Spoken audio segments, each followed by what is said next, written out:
আসসালামু আলাইকুম প্রিয় দর্শক, আজকে আলোচনা করব পবিত্র কোরআন শরীফ খতম করার নিয়ম। হুজুর সাল্লাল্লাহু আলাইহি সাল্লাম যখন কুল আউযু বিরাব্বিন নাস পড়তেন তখন সাথে সাথে সূরা বাকারার মুফলিহুন পর্যন্ত পড়তেন। অর্থাৎ কুল আউযু বিরাব্বিন নাস সূরা পড়ার পর সূরা বাকারার মুফলিহুন পর্যন্ত উনি তেলাওয়াত করতেন।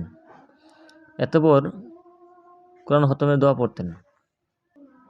আমাদের দেশেও কোরআন খতম করার পর মুফলিহুন পর্যন্ত পড়ার অনেক নিয়ম আছে। বর্তমানে লোকেরা এটাকে আদব মনে করে, কিন্তু পরে আর খতম পুরা করার ইহতেমাম করে না।